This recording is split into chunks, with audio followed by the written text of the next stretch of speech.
Blizzard.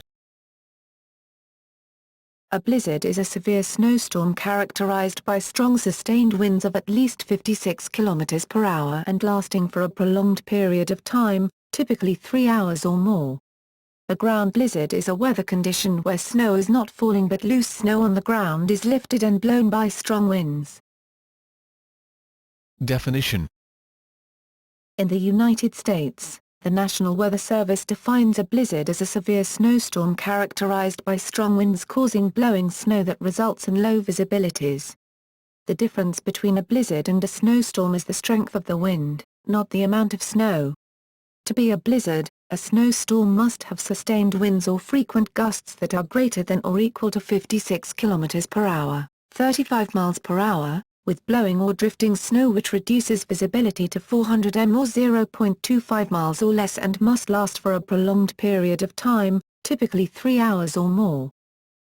While severe cold and large amounts of drifting snow may accompany blizzards, they are not required. Blizzards can bring whiteout conditions, and can paralyze regions for days at a time, particularly where snowfall is unusual or rare. A severe blizzard has winds over 72 km per hour, 45 miles per hour, near zero visibility, and temperatures of 12 degc, 10 degf, or lower. In Antarctica, blizzards are associated with winds spilling over the edge of the ice plateau at an average velocity of 160 km per hour, 99 miles per hour. Ground blizzard refers to a weather condition where loose snow or ice on the ground is lifted and blown by strong winds. The primary difference between a ground blizzard as opposed to a regular blizzard is that in a ground blizzard no precipitation is produced at the time, but rather all the precipitation is already present in the form of snow or ice at the surface. The Australia Bureau of Meteorology describes a blizzard as violent and very cold wind which is laden with snow, some part, at least, of which has been raised from snow-covered ground. Blizzard conditions of cold temperatures and strong winds can cause wind chill values that can result in hypothermia or frostbite. The wind chill factor is the amount of cooling the human body feels due to the combination of wind and temperature. Blizzards in Australia. Blizzards are not common in mainland Australia, but occur frequently in the snowy mountains in New South Wales and Victoria. When blizzards do occur, they can affect the Tasmanian Highlands and, particularly, Mount Wellington, which towers over the Tasmanian capital Hobart. Blizzards do not affect any major towns or cities, because there are no populated areas located in the mountains except for the ski resort towns of New South Wales and Victoria. United States storm systems. In the United States, storm systems powerful enough to cause blizzards usually form when the jet stream dips far to the south, allowing cold, dry polar air from the north to clash with warm, humid air moving up from the south. They are most common in the Great Plains, the Great Lakes states, and the northeastern states along the coast, and less common in the Pacific Northwest. When cold, moist air from the Pacific Ocean moves eastward to the Rocky Mountains and the Great Plains, and warmer, moist air moves north from the Gulf of Mexico, all that is needed is a movement of cold polar air moving south to form potential blizzard conditions that may extend from the Texas Panhandle to the Great Lakes. Another storm system occurs when a cold core low over the Hudson Bay area in Canada is displaced southward over southeastern Canada, the Great Lakes, and New England. When the rapidly moving cold front collides with warmer air coming north from the Gulf of Mexico, strong surface winds, a lot of cold air advection, and extensive wintry precipitation occur. Low-pressure systems moving out of the Rocky Mountains onto the Great Plains, a broad expanse of flat land, much of it covered in prairie, steppe and grassland, can cause thunderstorms and rain to the south and heavy snows and strong winds to the north. With few trees or other obstructions to reduce wind and blowing, this part of the country is particularly vulnerable to blizzards with very low temperatures and whiteout conditions. In a true whiteout there is no visible horizon.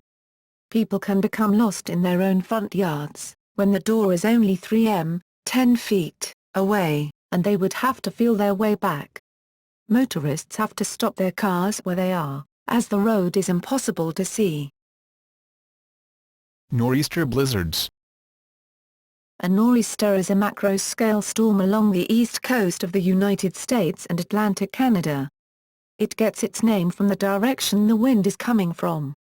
The usage of the term in North America comes from the wind associated with many different types of storms, some of which can form in the North Atlantic Ocean and some of which form as far south as the Gulf of Mexico. The term is most often used in the coastal areas of New England and Atlantic Canada. This type of storm has characteristics similar to a hurricane. More specifically, it describes a low-pressure area whose center of rotation is just off the east coast and whose leading winds in the left forward quadrant rotate onto land from the northeast. High storm waves may sink ships at sea and cause coastal flooding and beach erosion. Notable nor'easters include the Great Blizzard of 1888, one of the worst blizzards in U.S. history. It dropped 100 to 130 centimeters, 40 to 50 in, of snow and killed 400 people, mostly in New York. Historic events. 1972 Iran blizzard. The 1972 Iran blizzard, which caused approximately 4,000 deaths, was the deadliest blizzard in recorded history. Dropping as much as 10 to 26 feet of snow, it completely covered 200 villages. After a snowfall lasting nearly a week, an area the size of Wisconsin was entirely buried in snow. The snow winter of 1880–1881. The winter of 1880–1881 is widely considered the most severe winter ever known in the United States. Many children, and their parents, learned of the snow winter through the children's book The Long Winter by Laura Ingalls Wilder, in which the author tells of her family's efforts to survive. The snow arrived in October 1880 and blizzard followed blizzard throughout the winter and into March 1881, leaving many areas snowbound throughout the entire winter. Accurate details in Wilder's novel include the blizzard's frequency and the deep cold, the Chicago and Northwestern Railway stopping trains until the spring thaw because the snow made the tracks impassable, the near starvation of the townspeople, and the courage of her husband Armanzo and another man, who ventured out on the open prairie in search of a cache of wheat that no one was even sure existed.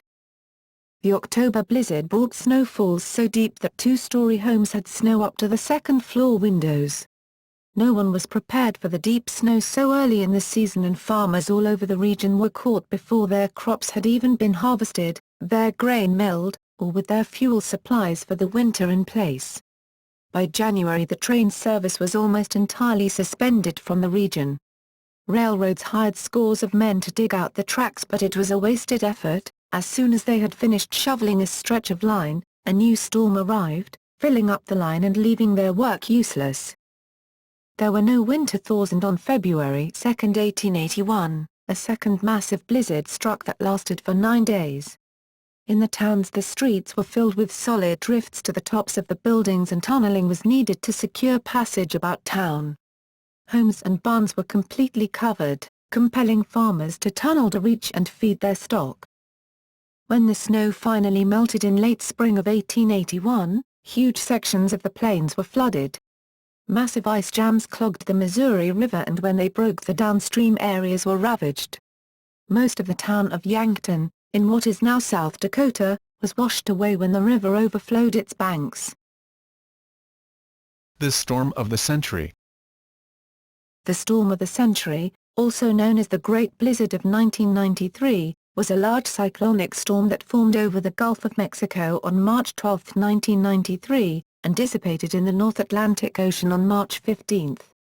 It is unique for its intensity, massive size and wide-reaching effect.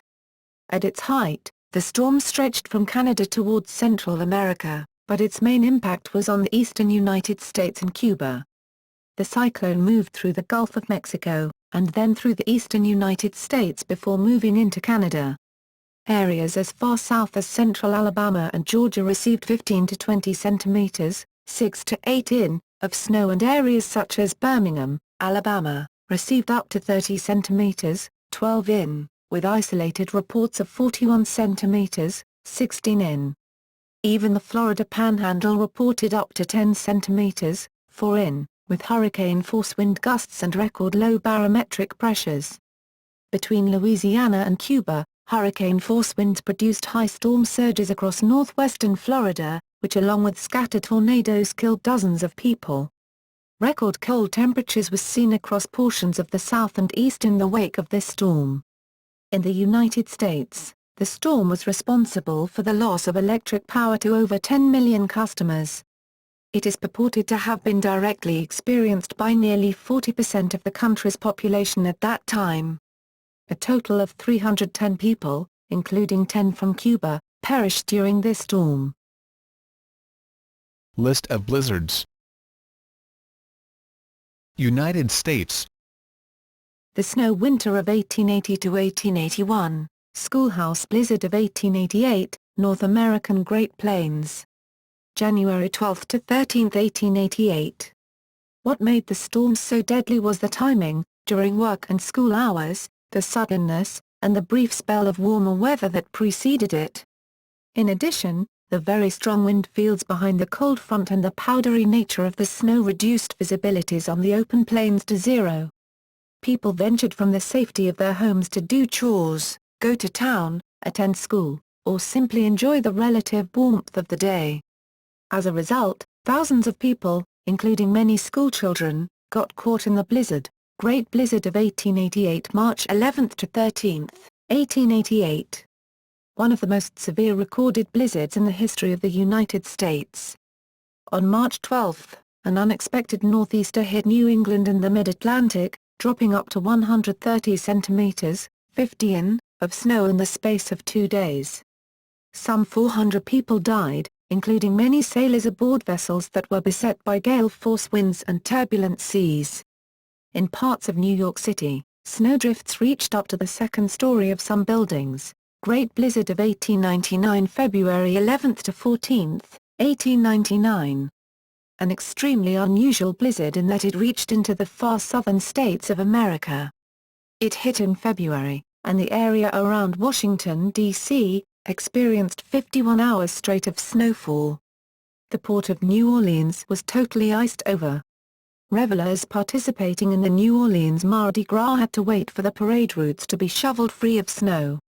Concurrent with this blizzard was the extremely cold Arctic air. Many city and state record low temperatures date back to this event, including all-time records for locations in the Midwest and South. State record lows: Nebraska reached 47 DEGF, 44 DEGC, Ohio experienced 39 DEGF, 39 DEGC, Louisiana bottomed out at 16 DEGF, 27 DEGC, and Florida dipped below 02. 2 DEGF, 19 DEGC, Great Lakes Storm of 1913, November 7 to 10, 1913. Was the deadliest and most destructive natural disaster ever to hit the Great Lakes Basin in the Midwestern United States and the Canadian province of Ontario. Termed a November gale, it produced 140 km per hour, 90 miles per hour, wind gusts, waves over 11 m, 35 feet, high, and whiteout snow squalls. It killed more than 250 people, destroyed 19 ships, and stranded 19 others. Perhaps the most well-known ship to go down in a November gale was the SS Edmund Fitzgerald in 1975, 1920 North Dakota blizzard March 15 to 18, 1920, Knickerbocker storm January 27 to 28, 1922, Armistice Day blizzard November 10 to 12, 1940. Took place in the Midwest region of the United States on Armistice Day. This Panhandle Hook winter storm cut a 1,600-kilometer wide path, 1,000 miles, through the middle of the country from Kansas to Michigan. The morning of the storm was unseasonably warm, but by mid-afternoon conditions quickly deteriorated into a raging blizzard that would last into the next day. A total of 145 deaths were blamed on the storm, almost a third of them duck hunters who had taken time off to take advantage of the ideal hunting conditions. Weather forecasters had not predicted the severity of the oncoming storm, and as a result the hunters were not dressed for cold weather. When the storm began, many hunters took shelter on small islands in the Mississippi River, and the 80 km per hour, 50 miles per hour, winds and 1.5 meter, 5 feet. Waves overcame their encampments. Some became stranded on the islands and then froze to death in the single-digit temperatures that moved in overnight. Others tried to make it to shore and drowned. North American blizzard of 1947, December 25 to 26, 1947, was a record-breaking snowfall that began on Christmas Day and brought the northeast United States to a standstill. It was not accompanied by high winds, but the snow fell steadily with drifts reaching 3.0 m, 10 feet. 77 deaths were attributed to the blizzard. Great Appalachian Storm of November 1950, November 24 to 30, 1950, North American Blizzard of 1966, January 27 to 31, 1966, Chicago Blizzard of 1967, January 26 to 27, 1967, February 1969, Nor'easter, February 8 to 10, 1969. The Great Storm of 1975, known as the Super Bowl Blizzard or Minnesota Storm of the Century. January 9 to 12, 1975. Groundhog Day Gale of February 2, 1976, 1976. Blizzard of 1977, January-February 1, 28, 1977. Great Blizzard of 1978, also called the Cleveland Superbomb. January 25 to 27, 1978. Was one of the worst snowstorms the Midwest has ever seen. Wind gusts approached 160 km per hour, 100 miles per hour, causing snowdrifts to reach heights of 7.6 m, 25 feet, in some areas, making roadways impassable. Northeastern United States Blizzard of 1978, February 6 to 7, 1978. Chicago Blizzard of 1979, January 13 to 14, 1979, 1991. Halloween Blizzard, Upper Midwest U.S., October-November 3, 31, 1991, December 1992. Nor'easter, December 10 to 12, 1992, 1993. Storm of the Century, March 12 to 15, 1993. While the southern and eastern U.S. and Cuba received the brunt of this massive blizzard, the Storm of the Century impacted a wider area than any in recorded history. Blizzard of 1996, January 6 to 10, 1996, April Fool's Day Blizzard, March-April 1, 31, 1997. U.S. East Coast, 1997. Western Plains Winter Storms, October 24 to 26, 1997. Blizzard of 1999, January 2 to 4, 1999. January 25, 2000. Southeastern United States Winter Storm, January 25, 2000. North Carolina and Virginia, North American Blizzard of 2003, February 14 to 19, 2003. President's Day Storm 2, December 2003. Nor'easter, December 6 to 7, 2003. North American Blizzard of 2005, January 20 to 23, 2005.